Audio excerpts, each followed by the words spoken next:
नमस्कार, मैं रवीश कुमार। प्रधानमंत्री नरेंद्र मोदी अगले हफ्ते अमेरिका जाने वाले हैं, मगर इस हफ्ते मणिपुर में उनके विदेश राज्य मंत्री आर.के. रंजन सिंह का घर जला दिया गया है। क्या यह अच्छा लगेगा कि देश का एक राज्य 1 महीने से जल रहा है और अमेरिका में गोदी मीडिया इस दौरे को लेकर ग्लोबल लीडर का तमाशा रच रहा है। अगले हफ्ते से आप गोदी मीडिया पर केवल मोदी मोदी होता देखेंगे, लेकिन आज पूरा देश उन्हीं मोदी की तरफ देख रहा है कि मणिपुर जल रहा है, आप कहां हैं, कुछ बोल क्यों नहीं रहे हैं। केंद्रीय मंत्री का घर जला दिया गया, फिर मणिपुर के पहाड़ी इलाकों और गांवों में क्या हाल होगा। 20 मई को विदेश राज्य मंत्री राजकुमार रंजन सिंह ने प्रधानमंत्री को एक पत्र भी लिखा था। उस पत्र की अंतिम पंक्ति थी, sir this is an SOS, praying for your kind indulgence and blessings. मतलब सर स्थिति बहुत भयावह है, आप इसे इमरजेंसी सायरन की तरह समझें और कदम उठाएं। 20 मई के इस पत्र के बाद 25 मई को विदेश राज्य मंत्री के घर पर हमला हुआ था। उस समय वे घर में मौजूद थे। सुरक्षा बलों को पत्थरबाजी रोकने के लिए आंसू गैस के गोले छोड़ने पड़े। इसके एक दिन पहले यानी 24 मई को मंत्री जी के ही संसदीय क्षेत्र में राज्य के गृह राज्य मंत्री के घर पर भीड़ ने हमला कर दिया था। 16 जून को विदेश राज्य मंत्री का घर जला दिया जाता है। ऐसा लगता है कि प्रधानमंत्री से उनकी SOS अपील का कोई फायदा नहीं हुआ। ये हालात हैं इस देश के और मणिपुर के। जब घर जलाया गया तब राजकुमार रंजन सिंह केरला में थे। उनसे सवाल पूछा जाना चाहिए कि वे G20 के दलों की बैठक में क्यों गए, क्या उनकी जगह कोई और नहीं जा सकता था।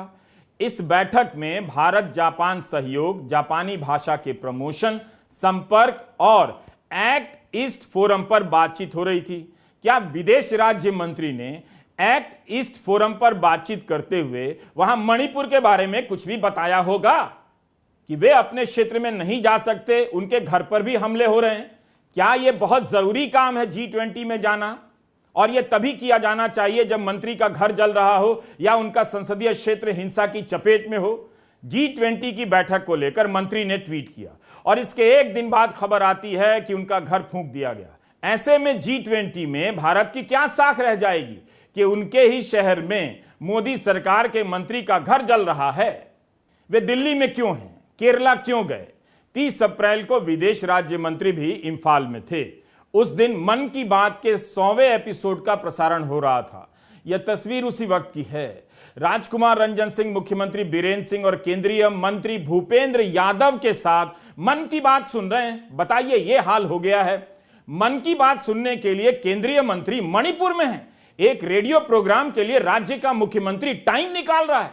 इतना वक्त आम जनता को नहीं मिलता होगा। चूंकि प्रधानमंत्री का रेडियो कार्यक्रम है तो यह डबल इंजन की सरकार का राजकीय कार्यक्रम बन जाता है। इसके बाद फेसबुक पर मंत्री जी पोस्ट करते हैं और लिखते हैं कि मोदी जी के शब्दों ने समाज बदलने के लिए कई युवाओं को प्रेरित किया है। 1 महीने के भीतर उन्हीं कई युवाओं में से कई युवाओं ने मंत्री जी का घर जला दिया। मन की बात कार्यक्रम अब लापता हो चुका है। विदेश राज्य मंत्री ने प्राइवेट समाचार एजेंसी ANI से कहा है कि मेहनत और पसीने से घर बनाया था। जिन गांवों में घर जलाए गए हैं उनका घर भी मेहनत और पसीने से बना होगा। फिर भी मंत्री जी का दर्द समझा जाना चाहिए। 20 मई को पत्र लिखते हैं प्रधानमंत्री को कि मणिपुर बंट गया है, लेकिन आज कह रहे हैं कि उन्होंने ऐसी उम्मीद नहीं की थी। जब बंट गया है और आपको दिखाई दे रहा था तब तो उस हालात में कुछ भी हो सकता है। यही नहीं, उनके घर जलाए जाने से एक दिन पहले मणिपुर के एक कैबिनेट मंत्री का घर जला दिया गया। उनकी यह चिंता वाकई डराने वाली तो है कि अगर गुरुवार की रात उस घर में उनके परिवार के सदस्य होते तो क्या होता। यही तो हम भी पूछ रहे हैं कि जिस राजधानी में एक केंद्रीय मंत्री का परिवार सुरक्षित नहीं है, उस राज्य में आम लोगों की क्या हालत होगी। अब मंत्री जी साफ साफ कह रहे हैं कि मौजूदा सरकार कानून व्यवस्था बनाए रखने में फेल हो चुकी है। विदेश राज्य मंत्री ने कहा है कि उन्होंने प्रधानमंत्री और गृहमंत्री को भी बताया है। आज गृहमंत्री अमित शाह ने भी उन्हें फोन किया था। प्राइवेट समाचार एजेंसी ANI को विदेश राज्य मंत्री जी ने बताया कि उनके घर तक आग बुझाने वाली गाड़ी पहुंच नहीं सकी। भीड़ ने रास्ता रोक दिया। मीडिया की खबरों में बताया जा रहा है कि 400 उपद्रवियों ने उनके घर पर हमला किया। यह भी पढ़ने को मिला कि राज्य में सेना और केंद्रीय बलों के 65,000 जवान तैनात हैं और राज्य की आबादी केवल 35 लाख है। इसके बाद भी राजधानी इंफाल में भीड़ एक मंत्री का घर घेर लेती है और जलाकर चली जाती है। वो भीड़ किसकी थी? कुकी समुदाय के लोगों की या मैतेई की? इस तस्वीर में नेप्चा किपगेन गृहमंत्री अमित शाह के साथ राहत शिविरों का दौरा कर रही हैं। नेप्चा राज्य की अकेली महिला मंत्री हैं और कुकी समुदाय से आती हैं। 1 जून की यह तस्वीर है। इसके 2 हफ्ते बाद उनका सरकारी घर जला दिया जाता है। बुधवार को राज्य की कुकी मंत्री का घर जलाया गया और गुरुवार को केंद्र के विदेश राज्य मंत्री का, जो मैतेई समाज से हैं। क्या कुकी समुदाय के विधायक का घर जला, इसलिए प्रतिक्रिया में मैतेई समुदाय के सांसद का घर जला दिया गया? आपने एक फालतू का नारा सुना होगा। फालतू इसलिए कि कभी नहीं सोचा होगा कि यह डबल इंजन होता क्या है, इससे किसी राज्य को क्या अलग मिल गया। आपने कभी सोचा ही नहीं और कई सालों से भारत की राजनीति में डबल इंजन का फालतू नारा चलता जा रहा है। कभी रुककर इस पर सोचिए और पूछिए कि मणिपुर में तो डबल इंजन की सरकार है, वहां सरकार के दोनों इंजन किधर चले गए? 2 इंजन फेल हो गए। मोदी जी के मंत्री ही कह रहे हैं कि कानून व्यवस्था फेल है, तो मोदी जी को क्या करना चाहिए? उनकी पार्टी के मुख्यमंत्री को क्या करना चाहिए? क्या बीरेन सिंह की सरकार को बर्खास्त नहीं कर देना चाहिए? कम से कम कुछ करने के नाम पर बंगाल में ममता बनर्जी की सरकार ही बर्खास्त कर दीजिए। यही राजनीति करते हैं ना। इस राज्य में कुछ भी होता है, केंद्रीय मंत्री और बीजेपी के नेता तुरंत गाड़ी लेकर पहुंच जाते हैं और राष्ट्रपति शासन लगाने की मांग करने लग जाते हैं, मगर मणिपुर का दौरा करने की हिम्मत किसी में नहीं नजर आती।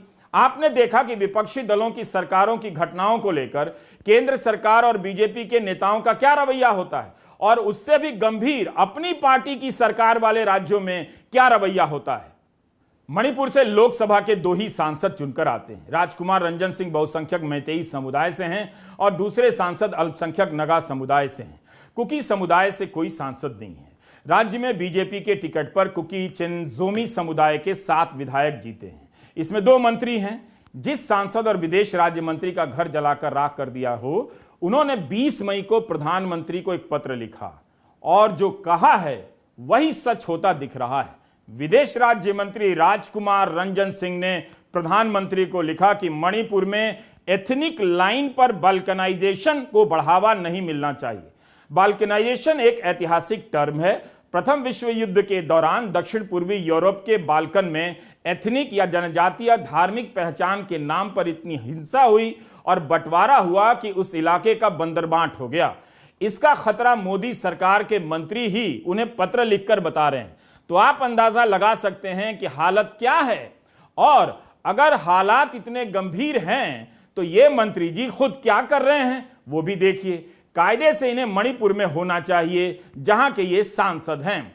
अगर डबल इंजन के दौर में मणिपुर में बाल्कनाइजेशन के हालात बन रहे हैं और यह बात मोदी सरकार के मंत्री ही प्रधानमंत्री को लिखकर बता रहे हैं, तब 3 बातें होनी चाहिए।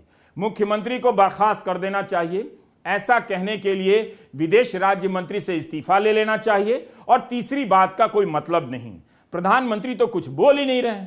बीजेपी का एक सांसद मणिपुर के टुकड़े टुकड़े होने की बात कह रहा है। कम से कम बीजेपी बता दे कि टुकड़े टुकड़े गैंग के कौन कौन हैं इसमें।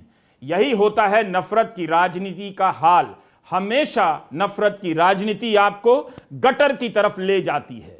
वहीं दूसरी तरफ बीजेपी हैशटैग चला रही है 9 years of north east prosperity. इन पोस्टरों में असम को लेकर दावा किया गया है कि पूर्वोत्तर में शांति के अभूतपूर्व प्रयास, बोडो, ब्रू रियांग और असम में आदिवासी शांति समझौते के अतिरिक्त कई दूसरे शांति समझौते कर मोदी सरकार ने उत्तर पूर्व में जन भावनाओं का आदर करते हुए शांति स्थापित करने की दिशा में कदम बढ़ाए हैं। आज इन सारे पोस्टरों के मणिपुर में चिथड़े उड़ गए हैं। एक पोस्टर मणिपुर को लेकर भी जारी कर दिया जाता। अब ना तो एक्ट ईस्ट पॉलिसी नजर आ रही है, ना पीएम की डिवाइन पॉलिसी। इस पोस्टर में लिखा है उत्तर पूर्व के साथ और भी अधिक मजबूती से जुड़ा शेष भारत सड़क से ही जोड़ने में रह गए। यह भी तो देखिए कि जिस देश में 230 से अधिक न्यूज चैनल हैं, कितनों पर मणिपुर को लेकर विस्तृत जानकारी है, कवरेज है। यह कौन सा जुड़ना हुआ कि 3 मई से इंटरनेट बंद है और मणिपुर के हालात की कोई तस्वीर देश के सामने नहीं है। ये कूल देशद्रोही है बीजेपी वाले, कूल स्टाइल, गगनम स्टाइल वाला, जैसे उसी स्टाइल का देशद्रोही है। हाँ, चश्मा पहनते हैं, आपको लगेगा नहीं कि एकदम एंटी नेशनल है। अच्छे अच्छे शब्द के इस्तेमाल करेंगे, अखंडता, संप्रभुता, देश का विकास, इस तरह के शब्द इस्तेमाल करेंगे ये देशद्रोही लोग, और करेंगे वही काम। और उनके साथ कुछ जुगलबंदी की आवश्यकता है। तो मैं कल का जो टीवी का जो मेन डिबेट के जो है, कुछ चैनल का नाम तो मैं ढक लेता हूं, लेकिन मैं दिखा दूंगा कि हेडलाइंस क्या था। मणिपुर जल रहा था, लेकिन मुस्लिम मुक्त उत्तराखंड, जान बचाकर भाग गए मुसलमान। एक चैनल। 24 में सिर्फ एक बंदा काफी, कसम संविधान की। वाह! ये कल के डिबेट का जो है, कल के मैं इसलिए मैं दिखाना चाहता हूं क्योंकि देश में किस तरह से हम लोग ध्यान भटकाने का जो काम कर रहे हैं। हिंदुओं के एक चैलेंज का असर क्या? एक चैनल। ये कल शाम की डिबेट है भाई साहब, और कोई नहीं, 2-3 दिन की नहीं है। तो इसलिए हो रहा है मुसलमान पलायन। जैक डोरसी वोरसी सब पीछे, रेसलर पीछे, मणिपुर पीछे। भाई साहब का जो एजेंडा है, तो इसको पूरा करना है आप लोग को। सोशल मीडिया पर मणिपुर की हिंसा को लेकर कुछ तस्वीरें हैं, वो भी कुछ ही हैं। इंटरनेट बैन करने से कुछ नहीं होता। 1.5 महीने से इंटरनेट बैन है, फिर भी हिंसा काबू में नहीं। इसका मतलब है कि इंटरनेट ना कारण है और ना बाधा। हमारी मजबूरी है कि हम कोई भी वीडियो या तस्वीर नहीं दिखा सकते, उसकी पुष्टि मुश्किल है। हम न्यूज़ चैनल नहीं हैं, फिर भी आप इस वीडियो को पूरा देखिए, काफ़ी कुछ जानने को मिलेगा। आपको यह भी पता चलेगा कि हिंदी के अखबारों और चैनलों ने आप दर्शकों को किस तरह अंधेरे में बंद कर दिया है। केवल मंत्रियों के घर नहीं जले हैं, न जाने कितने गांव, कितने घरों को जला दिया गया है। 250 से अधिक चर्च जलाए जाने की खबरें कई जगहों पर छप रही हैं। जाने कितने हजार लोग विस्थापन का जीवन जी रहे हैं। मुख्यमंत्री बीरेंद्र सिंह का आज दैनिक भास्कर में इंटरव्यू छपा है। उस इंटरव्यू में उनकी भाषा बता रही है कि इस अराजकता के बाद भी उन्हें दिल्ली का पूरा भरोसा हासिल है। बीरेंद्र सिंह तो खुलकर बोल रहे हैं कि मणिपुर में बाहर से लोग आ गए हैं, ये म्यांमार से आए हैं, हम उन्हें भगाने का काम कर रहे हैं, घुसपैठियों को इंडियन सिटीजनशिप नहीं लेने देना है। पहले भी इसके लिए कदम उठाए थे, अब भी उठा रहा हूं। लोगों को गलतफहमी हो गई है कि कुकी मैतेई के बीच लड़ाई चल रही है, हम तो बाहरी लोगों को डिपोर्ट कर रहे हैं। बस यही बाहरी बनाम भीतरी की राजनीति है। असम पहुंचकर यही राजनीति बांग्लादेश से आए घुसपैठियों का भूत खड़ा करती है और मणिपुर पहुंचकर म्यांमार से आ रहे घुसपैठियों और उग्रवादियों का भूत खड़ा कर रही है। मुख्यमंत्री बीरेंद्र सिंह सीमा पार पर सारा दोष मढ़ते हुए नजर आ रहे हैं। तब तो प्रधानमंत्री से और भी पूछा जाना चाहिए कि क्या आपने या आपके विदेश मंत्री ने म्यांमार के सैनिक शासन से बात की है, कोई चेतावनी दी है कि भारत की सीमा में उग्रवादी भेजने का नतीजा अच्छा नहीं होगा। 2017 में भारत के प्रधानमंत्री नरेंद्र मोदी म्यांमार गए थे। जब फरवरी 2021 में वहां तख्ता पलट हुआ, चुनी हुई सरकार हटा दी गई, तब भारत ने उसकी निंदा तक नहीं की। यह तो है आपकी विदेश नीति, मदर ऑफ डेमोक्रेसी कहलाते हैं, और लोकतंत्र खत्म किए जाने पर निंदा तक नहीं कर पाते हैं। लगे हाथ इस खबर को पढ़िए और मुख्यमंत्री बीरेंद्र सिंह को भी पढ़ा दीजिए। यह खबर इसी साल 19 मई की है, यानी मणिपुर में हिंसा भड़कने के बाद की है। हिंदू बिजनेस लाइन में दिलीप सिंह ने लिखा है कि भारत ने फरवरी 2021 में म्यांमार में सैनिक तख्ता पलट के बाद 422 करोड़ के हथियार भेजे हैं। यह संयुक्त राष्ट्र की रिपोर्ट है। बताइए, भारत म्यांमार को हथियार दे रहा है और मणिपुर के मुख्यमंत्री आरोप लगा रहे हैं कि वहां से आए उग्रवादी हिंसा कर रहे हैं।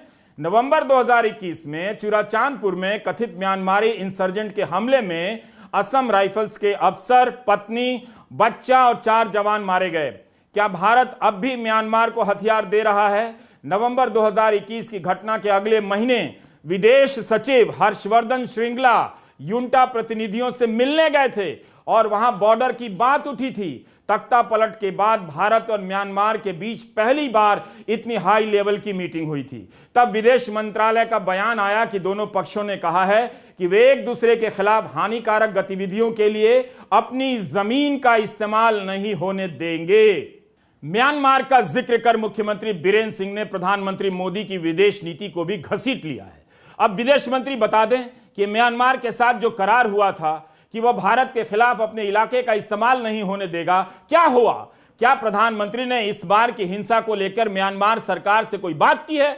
बाहरी बनाम भीतरी की राजनीति बहुत विचित्र होती है, इसे ध्यान से समझिए। साथ साथ धंधा भी चलता है और इसके नाम पर गलाकाट राजनीति भी। मणिपुर के मुख्यमंत्री म्यांमार से आए लोगों को घुसपैठिया बता रहे हैं। फरवरी 2021 में जब तख्ता पलट हुआ तब वहां से भागकर लोगों ने मिजोरम में शरण ली थी। तब केंद्र का इस बारे में क्या रुख था? मिजोरम की सरकार म्यांमार से आए शरणार्थियों को शरण देना चाहती थी, केंद्र सरकार खिलाफ थी। मिजोरम की सरकार ने एक प्रक्रिया भी बना दी, केंद्र ने हटा दिया। काफी विवाद हुआ। मणिपुर और मिजोरम के नजरिए में ही म्यांमार से आए शरणार्थियों को लेकर बहुत अंतर है। बात बात में इतिहास और बाहरी के नाम पर होने वाली राजनीति का परिणाम आप फिर से मणिपुर में देख रहे हैं। जिस इतिहास को क्लासरूम या बेडरूम में आराम से पढ़ना चाहिए, उस इतिहास को आधे अधूरे तरीके से पेश कर टीवी और राजनीतिक क्षेत्र में घमासान मचाया जा रहा है। और नतीजा यह हो रहा है कि अपने ही देश के नागरिक हाथ में बैनर लेकर सड़क पर उतर रहे हैं कि वे भारतीय हैं और भारत सरकार के साथ हैं। बाहरी बनाम भीतरी की इस राजनीति ने केवल अपने नागरिकों को असुरक्षित किया है, उन्हें हिंसा के रास्ते पर धकेला है। कहीं लोग इसके नाम पर लिंच किए जा रहे हैं तो अब घर से लेकर राज्य तक जलने लगा है। अब वो सारे इतिहासकार जो बाहरी बनाम भीतरी के एक्सपर्ट हो गए थे, वे मैदान छोड़कर भाग गए हैं, आपको नफरत की आग में झोंककर। इनके पास नफरत और इतिहास की एक ही किताब है। इसी एक किताब को लेकर कभी असम में घूमते हैं, कभी मणिपुर में घूमते हैं, कभी यूपी में घूमने लग जाते हैं। इस राजनीति का नुकसान असम देख चुका है, जिसे ध्यान में रखकर 2019 में नागरिकता कानून लाया गया। कितना बवाल हुआ। उस नागरिकता कानून को संसद से पास कराया गया, लेकिन आज तक लागू नहीं हुआ है। आज तक पिछले विधानसभा चुनाव में बीजेपी ने असम में नागरिकता कानून की बात तक नहीं की, लेकिन अब वैसी ही बात मणिपुर में चलाई जा रही है। मुख्यमंत्री म्यांमार से आए लोगों के नाम पर नागरिकता का सवाल उठा रहे हैं। मैतेई सांसद और विदेश राज्य मंत्री राजकुमार रंजन सिंह ने भी प्रधानमंत्री को पत्र लिखा है और यही सब कहा है। साफ साफ दिख रहा है कि इस आग को राजनीति की किस सूखी लकड़ी से जलाया जा रहा है। मुख्यमंत्री बीरेन सिंह अभी भी बाहरी की बात किए जा रहे हैं।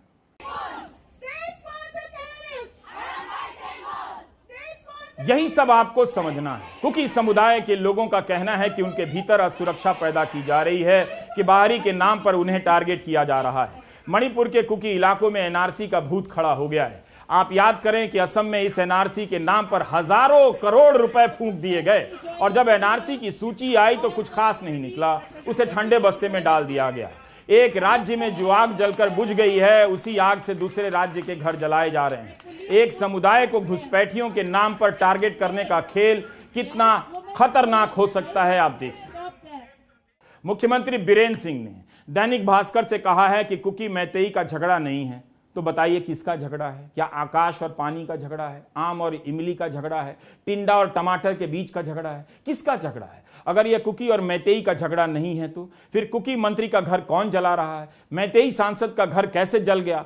अमित शाह के दौरे के बाद 10 जून को जो शांति कमेटी बनी थी, उससे मैतेई और कुकी समुदाय के संगठन क्यों बाहर हो गए? यह कमेटी तो गृह मंत्रालय ने बनाई थी। क्यों नहीं बीरेन सिंह पर सभी को विश्वास हो रहा है। दैनिक भास्कर से बीरेन सिंह ने फिर से अफीम की खेती का राग खड़ा कर दिया। कुकी समुदाय को लगता है कि इसकी खेती के नाम पर उनके इलाके को संरक्षित क्षेत्र घोषित किया जा रहा है ताकि खाली कराया जा सके। तो इस तरह की असुरक्षा कौन पैदा कर रहा है? क्या अफीम की खेती कहीं और नहीं होती? उत्तराखंड में भी तो होती है। हमने आपको पिछले वीडियो में दिखाया भी था। दैनिक भास्कर से बीरेन सिंह ने कहा कि 90% एरिया कुकी का है, वहां कोई मैतेई जमीन नहीं खरीद सकता, जबकि जिस 3% इलाके में मैतेई रह रहे हैं वहां तो कुकी ट्राइबल मैतेई सब जमीन खरीद सकते हैं और रह रहे हैं। क्या इस वक्त किसी मुख्यमंत्री की यह भाषा होनी चाहिए? प्रधानमंत्री को साफ करना चाहिए कि वो मुख्यमंत्री की इस भाषा के साथ हैं या नहीं। हर तरफ से मांग हो रही है कि बीरेन सिंह की सरकार बर्खास्त कर दी जाए, राष्ट्रपति शासन लगाया जाए, वरना एक दौर ऐसा भी था जब 26 जनवरी 2016 की पूर्व संध्या पर, याद कीजिए, अरुणाचल प्रदेश की सरकार बर्खास्त कर दी गई थी और राष्ट्रपति शासन लगाने का असंवैधानिक काम किया गया था। कोर्ट ने कहा था बकायदा यहां तो सभी को दिख रहा है कि संवैधानिक व्यवस्था चरमरा गई है। कश्मीर की बात होती तो रोज बीजेपी प्रेस कॉन्फ्रेंस करती। क्या बीजेपी को मंत्री के घर जलने की घटना पर दिल्ली में प्रेस कॉन्फ्रेंस नहीं करनी चाहिए थी? हमने बीजेपी के आधिकारिक ट्विटर हैंडल पर चेक किया कि पार्टी की कुछ राय आई होगी, मगर कुछ नहीं मिला। आखिर बीजेपी क्यों चुप हो गई है? एक खबर यह भी चारों तरफ छप रही है। 2017 में मणिपुर में चुनाव जीतने के लिए भाजपा ने बागी कुकी उग्रवादी गुटों से मदद ली थी। इंडिया टुडे की एक रिपोर्ट बताती है कि एक विद्रोही कुकी संगठन के अध्यक्ष ने 2019 में गृहमंत्री अमित शाह को पत्र लिखा, जिसमें दावा किया कि 2017 में असम के मुख्यमंत्री हिमंता बिस्वा शर्मा और भाजपा नेता राम माधव ने मणिपुर विधानसभा चुनाव जीतने के लिए उनसे मदद ली थी। दोनों नेता उस समय पूर्वोत्तर भारत में पार्टी का प्रभार संभाल रहे थे। इस रिपोर्ट में राम माधव ने खंडन किया है। हिमंता बिस्वा शर्मा का जवाब इस रिपोर्ट में नहीं है। बताइए, चुनाव आता है तो उग्रवादियों से मदद लेने की बात सामने आती है। अब मणिपुर के मुख्यमंत्री इन्हीं कुकी संगठनों को हिंसा का कारण बता रहे हैं। कम से कम हिमंता बिस्वा शर्मा को रिपोर्टर को जवाब देना चाहिए था कि यह आरोप सही है या नहीं। बोलने के हिसाब से लगता है कि हिमंता बिस्वा शर्मा के लिए सबसे जरूरी विषय राहुल गांधी हैं। राहुल गांधी पर उनके खूब ट्वीट मिल जाएंगे, लेकिन मणिपुर को लेकर उनके ट्विटर हैंडल पर उनके बयान खोजने में काफी दिक्कतों का सामना करना पड़ा। जबकि यह आरोप हवा में नहीं है। एनआईए कोर्ट में बकायदा कुकी उग्रवादी संगठन के नेता ने इस पत्र को अपने हलफनामे के साथ जमा किया है, जिसके आधार पर मीडिया में खबरें छपी हैं। कांग्रेस का कहना है कि हिमंता बिस्वा शर्मा को गिरफ्तार किया जाना चाहिए। खबरें छप रही हैं कि हिमंता बिस्वा शर्मा ने कुकी नेताओं से मुलाकात भी की है। ऐसे में सवाल पूछा जाना चाहिए कि बीरेन सिंह मुख्यमंत्री के तौर पर क्या कर रहे हैं? क्या हिमंता पूर्वोत्तर के प्रधानमंत्री हैं? अगर हिमंता ही बातचीत का मोर्चा संभाल रहे हैं तो देश कैसे जानेगा कि उनकी पहल का अब तक क्या नतीजा निकला? क्या मणिपुर की अब तक की हालत के लिए वे भी जिम्मेदार माने जाएंगे? एक उग्रवादी संगठन का नेता पत्र लिख रहा है कि बीजेपी की मदद की नहीं की होती तो 2017 में मणिपुर में उसकी सरकार नहीं बनती। किसी गोदी मीडिया ने सवाल पूछा कि हम आपके चक्कर में सवाल करने वाले लेखक साहित्यकारों को देशद्रोही कहते हैं, आतंकवादियों का दोस्त कहते हैं, और आप पर उग्रवादी संगठनों से चुनाव में मदद लेने का आरोप लगता है, हम आपको क्या कहें? कांग्रेस नेता जयराम रमेश ने इस खबर को विस्फोटक बताया है और कहा है कि जो लंबे समय से कहा जाता था आज सच साबित हो गया। यह उसी बात को बल देता है जो मैं हमेशा से कहता रहा हूं, मणिपुर आज भाजपा और आरएसएस की राजनीति के चलते जल रहा है। हकोक के साथ यूनाइटेड कुकी लिबरेशन फ्रंट के सदस्य हैं, मेन आदमी है। वो अपने वीडियो जारी करते कि मैंने तो यार राम माधव और हेमंत बिस्वा शर्मा और अमित शाह को तो मदद किया था चुनाव में। हम तो मिलिटेंट हैं, 2022 के चुनाव में हमने मदद किया, कोई सवाल नहीं कर रहा है। A militant group who has worked against the interest of India, no TV anchor is doing a show. Nobody is doing a show. Because Uttarakhand है ना भाई साहब। ये इनका एफिडेविट है, sign by him, address to mister Amit Shah, कि हमने आपको मदद किया साहब, I help you in election, आप हमको क्यों नोटिस दे रहे हो एनआईए के द्वारा, आपको तो ऐसी बात करनी नहीं चाहिए। लेकिन आप वो कुछ नहीं पूछेंगे, आप मतलब मालिक। Dear mister Amit Shah, NIA has given me notice, मैं आ नहीं सकता हूं क्योंकि मैंने तो आपको मदद किया। चुनाव में इतने जो है आपने हमसे मदद मांगा था, हमने मदद दिया। चुनाव हुआ जनवरी में 2022 में। फरवरी 2022 में Amit Shah releases 15 crores of your money, आपका टैक्स पेयर का पैसा, and 98 lakhs to the Kuki militant organisations. वाह बॉस, स्टाइल देखिए देशद्रोही वालों का स्टाइल। ये छोटा मोटा नहीं, ये तो डंके के चोट पे पैसे देते हैं, बोले कि बेटा जलाओ देश को। 15 crore was given to the militant organization plus 97 lakhs। अब ये लेटर है, ऑफिशियल लेटर, हमने नहीं लिखा। हाकिब साहब बोल रहे कि भाई साहब भाजपा आपने मदद किया देश को तोड़ने के लिए, अब चुनाव जीत गए हो, अब तो मत बुलाओ, official. But no TV debate, no anchor, no questions. Manipur में उग्रवाद की समस्या रही है। कुकी हो या मैतेई, दोनों के हथियारबंद समूह भी रहे हैं। इस बार तनाव इतना बढ़ चुका है कि इसे सामान्य करने में अब कई साल लगेंगे। इस अविश्वास को खत्म करना आसान नहीं। कुकी समुदाय ने मांग की है कि पहाड़ी क्षेत्रों में अलग से प्रशासनिक इकाई बनाए जाए। इसका मैतेई समुदाय के सभी लोगों ने विरोध किया है। मुख्यमंत्री बीरेन सिंह और विदेश राज्य मंत्री राजकुमार रंजन सिंह भी इसका विरोध करते हैं।